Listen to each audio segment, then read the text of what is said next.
이 새벽 하나님께 드릴 찬송가 543장 어려운 일을 당할 때 하나님께 찬송하며 나가겠습니다. 찬송가 543장입니다.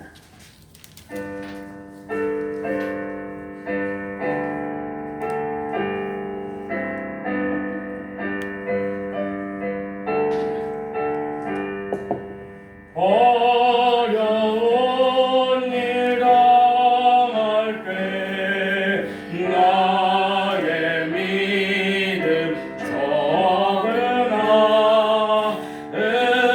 의지하는 내 주를 더욱 의지합니다. 세월 지나갈수록 의지할 것뿐일세. 무슨 일을 당해도 예수 의지합니다. 성령께서 내 말을 밝히 비춰 주시니 인도하심 따라서 주만 의지합니다. 세월 지나갈수록 의지할 것뿐일세.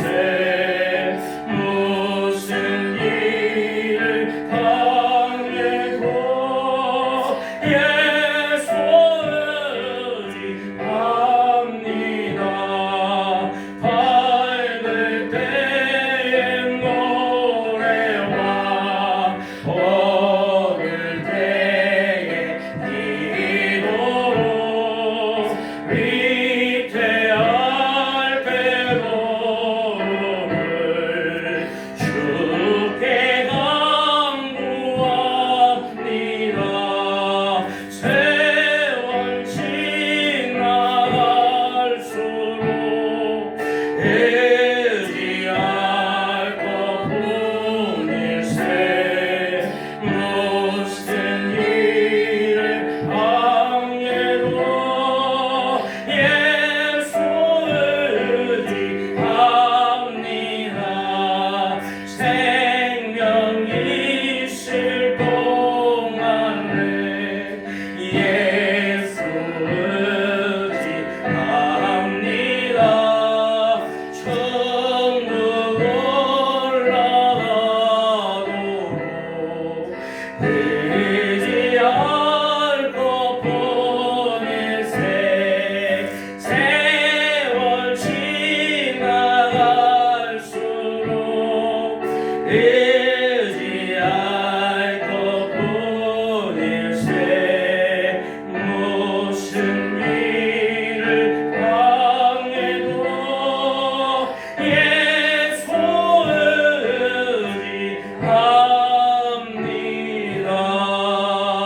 의지합니다. 기도하겠습니다. 우리의 생명의 주인이신 하나님 아버지, 오늘도 우리에게 살아갈 생명을 허락하여 주시고 특별히 하나님 앞에 하나님의 인정하며 하나님 되심을 인정하며 겸손히 엎드려 하루를 시작하게 하여 주셔서 하나님 감사합니다. 하나님 이 시간 은혜를 사모하며 나아갑니다. 아버지 모든 심령들마다 하나님의 영을 부어주시고 하나님의 영이 충만케 하여 주심으로 말미암아 아버지 이 시간 하나님을 대면하여 보는 시간 되게 하시고 하나님의 음성을 듣는 시간 되게 하여 주옵시고 아버지 지나온 모든 날들보다 가장 복된 오늘 될 수 있도록 하나님 축복하여 주시옵소서. 아버지 오늘날도 예수 그리스도의 이름으로 나아갑니다. 우리 주님 우리와 함께 하시고 동행하여 주시고 친히 인도하여 주시옵소서. 아버지 그리함으로 오늘 삶 가운데서도 하나님의 영광이 드러나게 하여 주시고 하나님의 살아계심이 나타나게 하여 주시고 하나님의 살아계심과 하나님의 그 영광을 위하여 살아가는 오늘 되게 하여 주시옵소서. 아버지 특별히 지금도 원치 않는 질병으로 고통하는 성도들 찾아가 주셔서 하나님의 그 치유의 광선을 발하여 주시고 하나님의 그 피부든 손으로 안수하여 주심으로 말미암아 아버지 이 세상에서 고칠 수 없는 모든 병들이 깨끗이 치유함 받을 수 있도록 기적을 베풀어 주시옵소서. 주여 이 시간 하나님 말씀을 기다립니다. 하나님 말씀을 통하여 하나님을 더 알아가게 하여 주시고 그 은혜 그 큰 은혜 그 큰 사랑 가운데로 우리가 쑥 들어가서 하나님과 그 은혜를 함께하며 하나님께 영광 돌리는 귀한 시간 되게 하여 주시옵소서. 감사드리며 예수님 이름으로 기도하옵나이다. 아멘. 오늘 주신 하나님 말씀 여호수아 9장 16절에서 27절까지 마지막까지 보도록 하겠습니다. 여호수아서 9장 16절에서 27절까지 말씀 한 절씩 돌아가며 읽도록 하겠습니다.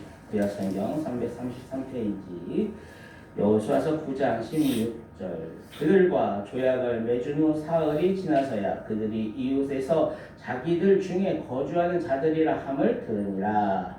이스라엘 자손이 행군하여 셋째 날에 그들의 여러 성읍들에 이르렀으니 그들의 성읍들은 기브온과 그 미라와 부에롯과 기랏 여아미리라. 그러나 회중 족장들이 이스라엘의 하나님 여호와로 그들에게 맹세했기 때문에 이스라엘 자손이 그들을 치지 못한지라. 그러므로 회중이 다 족장들을 원망하니 모든 족장이 온 회중에게 이르러 우리가 이스라엘의 하나님 여호와의 그들에게 맹세하였은즉 이제 그들을 건드리지 못하리라. 우리가 그들에게 맹세한 맹약으로 말미암아 진노가 우리에게 임할까 하노니 이렇게 행하여 그들을 살리리라 하고 우리에게 이르러 그들을 살리라 하니 족장들이 그들에게 이른 대로 그들이 온 회중을 위하여 나무를 베며 물을 깃는 자가 되었더라. 여호수아가 그들을 불러다가 말하여 이르되 너희가 우리 가운데에 거주하면서 어찌하여 심히 먼 곳에서 왔다고 하여 우리를 속였느냐. 그러므로 너희가 저주를 받나니 너희가 대를 이어 종이 되어 다 내 하나님의 집을 위하여 나무를 베며 물을 깃는 자가 되리라 하니 그들이 여호수아에게 대답하여 이르되 당신의 하나님 여호와께서 그의 종 모세에게 명령하사 이 땅을 다 당신들에게 주고 이 땅의 모든 주민을 당신들 앞에서 멸하라 하신 것이 당신의 종들에게 분명히 들리므로 당신들로 말미암아 우리의 목숨을 잃을까 심히 두려워하여 이같이 하였나이다. 보소서 이제 우리가 당신의 손에 있으니 당신의 의향이 좋고 옳은 대로 우리에게 행하소서 한지라. 여호수아가 곧 그대로 그들에게 행하여 그들을 이스라엘 자손의 손에서 건져서 죽이지 못하게 하니라. 그날에 여호수아가 그들을 여호와께 택하신 곳에서 회중을 위하여 여호와의 제단을 위하여 나무를 베며 물을 깃는 자들로 삼았더니 오늘까지 이르니라. 아멘. 오늘 본문 말씀은 기도원 족속들이 그 사람들이 새빨간 거짓말로 그 속였던 것이 다 드러난 후의 이야기입니다. 16절에 그들과 조약을 맺은 후 사흘이 지나서야 그들이 이웃에서 자기들 중에 거주하는 자들이라 함을 들으니라.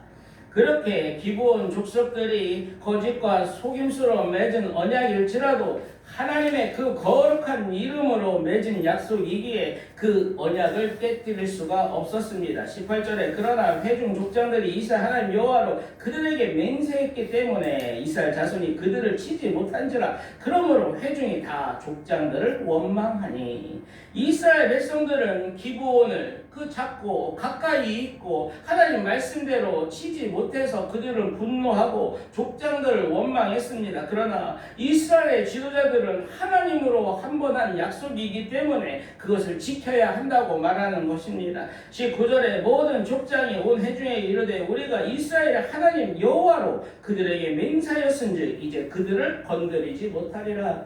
여기서 사실 이스라엘의 문제는 거짓에 깜빡 속았다는 사실들보다도 어떤 결정을 앞두고 하나님께 묻지 않고 기도하지 아니하고 스스로 영적 자만에 빠져 판단했다는 데 있었습니다. 하나님의 뜻을 묻지 않을 때 우리는 어려움을 당할 수가 있는 것입니다. 그럼에도 불구하고 하나님의 이름으로 맺은 언약은 깨뜨릴 수가 없다고 말하고 있는 것입니다. 그 언약 안에 하나님의 이름의 권위와 그 거룩함이 담아 있기 때문에 그렇습니다. 그렇게 하나님으로 맺은 언약을 지키는 것은 어떤 도덕적인 의무를 넘어서 하나님의 거룩하심과 하나님의 영광을 나타내는 것임을 잊지 마시길 바랍니다. 사랑하는 여러분, 우리의 삶에도 잘못된 선택으로 맺어진 약속들이 있을 것입니다. 불합리할 수도 있고 알고 났더니 속은 것도 있을 수 있고 손해보는 것일 수도 있을 것입니다. 그러나 우리의 감정이나 어떤 이익보다 하나님의 영광이 드러나야 함을 잊지 않으시면 좋겠습니다. 왜냐하면 우리가 그 약속을 지키는 그 하나님의 신실한 하나님을 닮아 하나님의 백성으로서 우리가 그 약속을 지킬 때에 하나님의 신실하심도 드러나기 때문에 그렇습니다. 여러분, 말은 쉽게 바꾸고 이 세상은 약속을 가볍게 여기고 쉽게 깨버리는 그런 흐름 속에 있습니다. 그러나 우리가 하나님의 신실하심을 닮아서 우리가 그 신실함을 지켜나간다면 그곳에 하나님의 영광이 나타날 것입니다. 여러분 모두가 오늘 하루도 삶의 자리에서 그 약속을 신실하게 지키심으로 하나님의 그 선하심, 하나님의 그 신실하심을 이 세상에 전하는 복된 성도님들 다 되시길 주님의 이름으로 축복합니다. 27절에 그날에 여호수아가 그들을 여호와께서 택하신 곳에서 회중을 위하며 여호와의 제단을 위하여 나무를 패며 물을 깃는 자들로 삼았더니 오늘까지 이르니라. 기브온 족속은 속이고 거짓말한 대가로 그에 상응하는 벌을 받게 되었습니다. 그들은 자손 대대로 이스라엘 백성들의 종이 될 것이고 일평생 여호와의 제단을 위하여 나무를 패며 물을 깃는 일을 해야만 했습니다. 그런데 이것은 단순한 죄로 말미암아 형벌에 그치는 것이 아니라 그들은 이제 하나님의 집을 위하여 여호와의 제단을 위하여 섬기는 일에 그 영광스러운 일에 참여하게 되었다는 것입니다. 여러분, 이것은 저주입니까? 이것은 축복입니까? 결과적으로 기브온 사람들은 저주가 축복으로 바뀌게 되었다는 거예요. 사랑하는 여러분, 하나님을 만나면 저주가 축복으로 바뀌게 된다는 거예요. 이스라엘 신앙 공동체 안에서 이제 하나님의 인재를 경험하며 하나님의 은혜를 누리는 하나님을 섬기는 자들로 세워졌다는 것입니다. 세월이 흘러 그들을 포로 귀환 이후에도 당당히 하나님의 백성으로 그 이름이 성경에 기록되게 되어 있습니다. 사랑하는 여러분, 하나님은 우리의 사람들의 실수조차도 당신의 그 거룩한 뜻을, 그 선한 뜻을 이루는 도구로 사용함을 우리는 여기서 알 수가 있습니다. 로마서 8장 28절에 사도 바울은 하나님을 사랑하는 자고 그의 뜻대로 부르심을 입은 자들에게는 모든 것이 합력하여 선을 이루느니라고 선언했습니다. 이 하나님의 선하심은 우리가 회피하거나 무시할 때가 아니라 하나님의 그 뜻을 끝까지 붙잡고 순종할 때 드러난다고 말씀하시는 것입니다. 사랑하는 여러분, 어떤 실수했을 때 또 낙심하거나 포기하고 싶을 때 그때라도 하나님의 그 주권을 인정하시고 그럼에도 불구하고 하나님은 반드시 우리를 선한 길로 인도하시고야 말 것이라는 그런 그 믿음으로 나아가시면 좋겠습니다. 우리가 잘못을 뉘우치고 하나님의 뜻을 구할 때 하나님은 우리의 부족함마저도 우리의 연약함마저도 하나님의 영광을 위하여 사용하여 주실 것입니다. 사랑하는 여러분, 우리 하나님이 한 번 하신 약속을 끝까지 지키시는 신실하신 하나님이심을 믿으시길 바랍니다. 또한 우리가 하나님의 자녀로서 그 신실한 약속을 지킬 때에 하나님의 그 신실하심이 이 세상 가운데도 나타나게 됩니다. 하나님을 보시기 바랍니다. 그렇기 때문에 여러분, 우리가 한번 약속을 했다면 때로는 억울하고 때로는 손해를 볼지라도 하나님을 신뢰함으로 그 약속을 지키시면 좋겠습니다. 여러분의 그 신실함, 그 변하지 않음이 이 세상에 한 줄기의 소명의 빛으로 비춰질 것입니다. 기도하겠습니다. 신실하신 하나님 아버지, 우리는 때로는 실수합니다. 아버지, 우리는 그 연약함 때문에 약속을 못 지킬 때도 있었음을 고백합니다. 그럼에도 불구하고 하나님이 하나님의 뜻 가운데 그 뜻을 이루어 가시고 주가 주장하여 주시고, 그리함으로 저주가 축복으로 바뀌는 은혜를 우리에게도 허락하여 주셔서 하나님 감사합니다. 죄와 허물로 죽었던 우리를 구원하시고 하나님 자녀 삼아주시고, 이제는 하나님 집을 위하여 여호와의 제단을 위하여 섬기는 자로 우리를 세워주셔서 하나님 감사합니다. 아버지, 이 세상은 약속을 가볍게 여기고 쉽게 깨버리는 세상 가운데 우리가 살아가고 있지만, 하나님, 우리가 하나님의 그 신실하심을 닮아 우리도 그 약속을 지켜내므로 하나님의 살아계심과 하나님의 역사하심을 이 세상 가운데 나타내게 하여 주시옵소서. 오늘 하루도 모든 것이 합력하여 선을 이루신다는 그 말씀을 붙잡고 어떤 실수 앞에서도 낙심하지 아니하고 끝까지 하나님의 뜻을 구하며 순종하는 복된 하루 되게 하여 주시옵소서. 감사드리며 예수님 이름으로 기도하옵나이다. 아멘. 이 시간에 말씀 붙잡고 기도하며 나아가시면 좋겠습니다. 이 세상은 말을 쉽게 바꾸고 또 약속을 가볍게 여기는 세상 가운데 우리는 살아가고 있습니다. 우리도 신실하신 그 하나님을 닮아서 약속을 잘 지키고 신실하게 지키는 사람들 되게 해달라고 기도하시면 좋겠습니다. 기본 족속처럼 속임수의 대가로 종이 되었을지라도 그 여호와의 제단을 섬기는 일에 참여케 하셨던 것처럼 우리의 삶도 저주가 축복으로 바뀌는 은혜를 허락하여 달라고, 허물과 죄로 죽었던 우리의 삶이 하나님의 자녀로서 이제 하나님의 집과 여호와의 제단을 위하여 섬기는 자로 세우신 그 하나님께 감사하시며 그 사명 잘 감당하게 해달라고 기도하시면 좋겠습니다. 오늘 하루